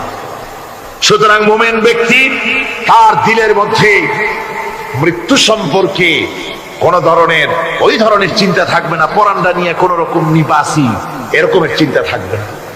জীবন আল্লাহ দিয়েছেন, আল্লাহ নিবেন, সময় আসলে এক মুহূর্ত দেরি করা হবে না। সুতরাং সেই জীবনটা যিনি দিয়েছেন, তার রাস্তায় যাওয়ার জন্যই সে তৈরি থাকবে। এটা হলো মুমিনের কোয়ালিটি। আমার বন্ধুগণ, এরপরে মুমিনদের ভিতরে আরেকটা জিনিস হবে, সেটা হচ্ছে মুমিন কখনো হতাশ হবে না, নিরাশায় তার মন ভেঙে যাবে না। হতাশা মুমিনের কলিজাকে কখনো ছোট করে দিবে না, আন্দোলন থেকে তাকে বিরত রাখবে না। অন্ধকার দেখবে, চতুর্দিকে অন্ধকার মেঘাচ্ছন্ন, চতুর্দিক থেকে মেঘ জমে আসতেছে, মনে হবে যেন আর ফজর হবে না। কিন্তু একটু পরে দেখা যাবে এই মেঘের ঘনঘটা দূর হয়ে গিয়ে সকালবেলায় আকাশে আবারও সূর্য উদিত হয়েছে, ঠিক না? সুতরাং মুমিনের হতাশ হওয়ার কোনো কারণ নাই। হতাশ হয় কারণ কোরআনে কারীমের মধ্যে বলা হয়েছে, ওয়ামান ইয়াকনাতু মির রাহমাতি রাব্বিহি ইল্লা দাল্লুন। কেবলমাত্র পথভ্রষ্ট লোকেরাই, কেবলমাত্র গোমরাহ লোকেরাই তারাই নিরাশ হয়, হতাশ হয়। ঈমানদার লোক কখনো হতাশ হয় না, তার ঈমানে, তার আশায় বুক বেঁধে সাহসের সঞ্চার করে দেয়। কারণ সে তো জানে আল্লাযী খালাকানি ফাহুয়া ইয়াহদিন, আল্লাহ আমাকে সৃষ্টি করেছেন, আমার হেদায়েত তিনি দিয়েছেন, পথও তিনি দেখিয়েছেন। আল্লাযী হুয়া ইউতঈমুনি ওয়া ইয়াসকিন, আমি যখন ক্ষুধার্ত হই ওই আল্লাহই আমাকে খাওয়ান, আমি যখন তৃষ্ণার্ত হই তখন আল্লাহই আমাকে পান করান। ওয়া ইযা মারিদতু ফাহুয়া ইয়াশফিন, আর যখন আমি অসুস্থ হই ওই আল্লাহই আমাকে রোগ মুক্ত করেন। সুবহানাল্লাহ। দেখেন হযরত আইয়ুব আলাইহিস সালাম সব কোরআনের মধ্যে আছে, আল্লাহ পাক সব বলে দিয়েছে। আমাদের মধ্যে অনেকের রোগ হলে কয় যে এত নামাজ রোজা করি আর রোগে আমারই পাইলো, বলে না এরকম? নামাজ রোজা করি, দান সদকা করি, হজ করি, আর আমার এই রোগটাই পাইলো, এই রোগ সারেই না। আশ্চর্য কথা, রোগ দিয়ে আল্লাহ মানুষের ঈমান পরীক্ষা করেন। ধৈর্য ধরতে হবে। হযরত আইয়ুব আলাইহিস সালামের রোগ হলো 18টি বছর পর্যন্ত রোগে ভুগলেন। 18 বছর শরীর পচে যেতে লাগলো, বিবি বাল বাচ্চা সব তার কাছ থেকে ছড়ে গেল, গ্রামের লোকেরা তাকে তাড়ায় দিল, জঙ্গলের ভিতরে তিনি কাটাতে লাগলেন। এরপরে তিনি কষ্টে অস্থির হয়ে গেলেন, কোন শিকায়েত আল্লাহর দরবারে তোলেন নাই। বলেছেন, আয় আল্লাহ পাক, আমি দারুণ ভাবে রোগগ্রস্ত হয়ে পড়েছি, আর তুমি রহমান রহিম। হযরতে আইয়ুব আলাইহিস সালাম 18টি বছর রোগ ভোগ করার পর যখন তিনি লক্ষ্য করলেন শুধু শরীরের ভিতরেই পোকা না, এবার পোকা জিহ্বার মধ্যে শুরু হয়ে গেছে, জিহ্বায় পোকা ধরেছে, গায়ের গোশতে পোকা, পুজ পোকা, পচে পচে শরীর পড়তেছে, জিহ্বার মধ্যেও পোকা হয়ে গেছে।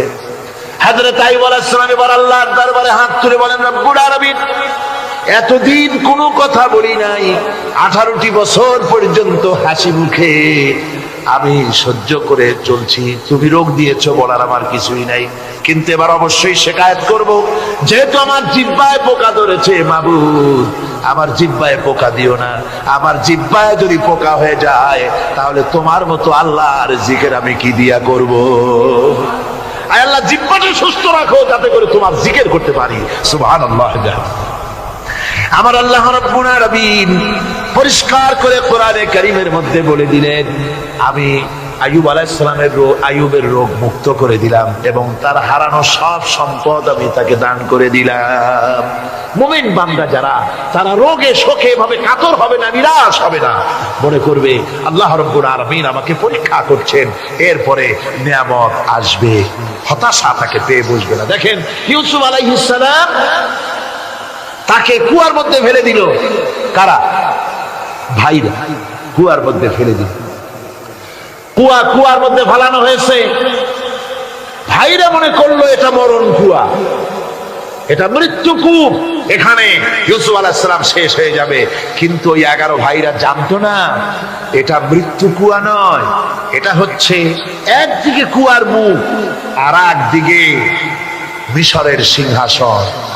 এটা কেনানের কুয়ার মধ্য থেকে ইউসুফ আলাইহিস সালাম ঢুকলেন, এটা একটা টানেল, সুড়ঙ্গ পথ, কুয়ার এক মাথা দিয়ে ঢুকলেন আর এক মাথা দিয়ে মিশরের সিংহাসন দখল করলেন। সুবহানাল্লাহ। আল্লাহ কোথা থেকে কোথায় নিয়ে গেলেন। হযরতে ইয়াকুব আলাইহিস সালাম সন্তানের শোকে অস্থির হয়ে গেলেন, সন্তানের শোকে অস্থির হয়ে গেলেন, কিন্তু তিনি নিরাশ হন নাই, হতাশ হন নাই। তিনি বলেছেন, ফাসাবরুন জামিল আসাল্লাহু আইয়াতিয়ানি বিহিম জামিআন ইন্নাহু হুয়াল আলিমুল হাকীম। ফাসাবরুন জামিল, আমি উত্তম ধৈর্য ধারণ করব এবং আমি আশা করি অতি শীঘ্র আল্লাহ রাব্বুল আলামিন আমার যা আমি হারিয়েছি আমাকে আল্লাহ পাক মিলাই দিবেন। সুবহানাল্লাহ বিহামদি। আর আল্লাহ পাক হযরত ইয়াকুব আলাইহিস সালামের কাছে হযরত ইউসুফকে মিলাই দিলেন। সুবহানাল্লাহ বিহামদি। সুতরাং মুমিন ব্যক্তি কখনো নিরাশ হবে না, হতাশা নিরাশায় তার মন ভেঙে দেবে না। দেখা যাচ্ছে ইসলামী আন্দোলন আর বুঝি রইল না, বুঝি শেষ হয়ে গেল, চতুর্দিক থেকে বন্য হায়নারা অস্ত্র নিয়ে, বিদেশি টাকা নিয়ে, সম্পদ নিয়ে চতুর্দিক থেকে হামলা শুরু করেছে। আর বাঁচার পথ নাই, ইসলামী আন্দোলন বুঝি শেষ না। মুমিন যারা, তারা হতাশায় ভোগে না। কি বলেন, হতাশায় ভোগে? মোটেই হতাশায় ভোগে না। তারা মনে করে নিশ্চয়ই এর ভেতরে রয়েছে কল্যাণ। এর মধ্যে কি রয়েছে? আমরা দেখতে পাই হযরত ইউনূস আলাইহিস সালাম মাছে তারে গিলে ফেলে দিল। হতাশায় তিনি হার্ট ফেল করেন নাই। মাছের পেটের মধ্যে যদি কেউ চলে যায়, বেরিয়ে যাওয়ার জন্য কোনো ব্যাকডোর আছে নাকি? কোন পালাবার কোন রাস্তা আছে? মাছের পেটের জানালা দরজা আছে কিছু? কিছুই নেই। তিনি হতাশ হলেন না। মাছের পেটের ভেতরে বসে হযরত ইউনূস আলাইহিস সালাম বুক ভরা আশা নিয়ে আল্লাহর দরবারে তিনি ঘোষণা করলেন, লা ইলাহা ইল্লা আনতা সুবহানাকা ইন্নী কুনতু মিনাজ জালিমিন। পড়েন না সবাই, লা ইলাহা ইল্লা আনতা সুবহানাকা ইন্নী কুনতু মিনাজ জালিমিন। হযরত ইউনূস আলাইহিস সালাম বললেন, আল্লাহ তুমি ছাড়া কোনো ইলাহা নাই, তোমার পবিত্রতা ঘোষণা করছি, আমি জালিমদের অন্তর্ভুক্ত হয়ে গেছি। তিনি যখন চিল্লাচ্ছিলেন, মাছের পেটের ভিতরে বসে যখন কাতরুক্তি করতেছিলেন, আল্লাহ বুঝি তখন শোনেন নাই সে কথা? কি বলেন? আল্লাহ বুঝি তখন তন্দ্রায় বা নিদ্রায় ছিলেন না? আল্লাহ পাক কি ঘুমান? তন্দ্রায় যান? লা তাখুযুহু সিনাতুন ওয়ালা নাওম। আল্লাহ রাব্বুল আলামিন বলেন, কোন তন্দ্রা বা নিদ্রা আল্লাহ রাব্বুল আলামিনকে স্পর্শ করে না। হযরত ইউনূস আলাইহিস সালাম যখন মাছের পেটের ভিতরে বসে চিৎকার মারলেন, আল্লাহ পাক বলেন, ইউনূস রে, তোমার ওই ডাক কেউ শোনে নাই। দুনিয়ার কোন রাজা বাদশাহ শোনে নাই, দুনিয়ার কোন বন্ধু বান্ধব তোমার শোনে নাই, কিন্তু আমি তোমার আরশের মালিক, আমি রব্বুল আলামিন শুনেছি। শুধু শুনি নাই, সঙ্গে সঙ্গে জবাব দিয়ে দিয়েছি। ফাস্তাজাবনা লাহু ওয়া নাজ্জাইনাহু মিনাল গাম্মি। পড়েন, ফাস্তাজাবনা লাহু ওয়া নাজ্জাইনাহু মিনাল গাম্মি ওয়া কাযালিকা নুনজিল মুমিনিন। আল্লাহ পাক বলেন, আমি জবাব দিলাম। মাছের পেটের ভিতরে বেদনা শুরু হয়ে গেল। মাছ আর তলদেশে শুয়ে থাকতে পারলো না, সাঁতরাতে পারলো না। মাছ ভেসে উঠলো উপরে। পেটের যন্ত্রণায় মাছ কিনারায় চলে এসে বমি করে দিতে পারলে যেন বাঁচি, এই অবস্থা মাছের হলো। কিনারায় চলে এলো, বমি করে ইউনূস আলাইহিস সালামকে ফেলে দিল। মাছও বাঁচলো, ইউনূস আলাইহিস সালামও বাঁচলো।